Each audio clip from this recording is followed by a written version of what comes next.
चलतु आज गोटे आम एमती मंदिर को बुलिया जावा जो मंदिर कि कटक जिला ठार 27 किलोमीटर दूर में महानदीर गोटे द्वीप भितर अवस्थित। आपण मैंने कहींपारे कि यहाँ कौ मंदिर मंदिर अवस्थिति गोटे तीर्थस्थान परिगणित होती।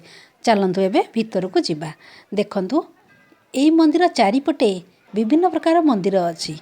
एवं भितर को जावा चलतु एवं बाबा धवलेश्वर को दर्शन करवा। भितर को मोबाइल अलाउ ना तेणुक मुझे फोटो देखे दूसरी देखु।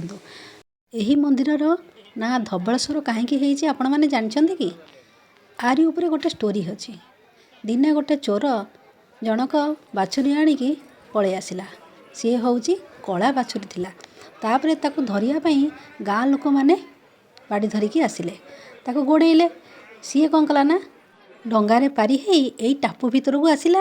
ये गोटे शिव मंदिर थिला देखला ये शरण नेला कहला हे भोले बाबा तू मते रक्षा कर। शिव ताकू साक्षी देवाई गाँ लोक जितेबाला आसिले शिव गोटे सन्यासी बेश गेट पाखे जगिले। आउ एते लोक देखी पचारे कहीं एते गहली है कौन है कि लोक मैंने कहले गोटे चोर एपटे आसी गोटे बाछुरी धरिकी कला बाछुरी आपण देखिंट कि। शिव कहले देखु ये धला बाछुरी चलुची कला नुहे।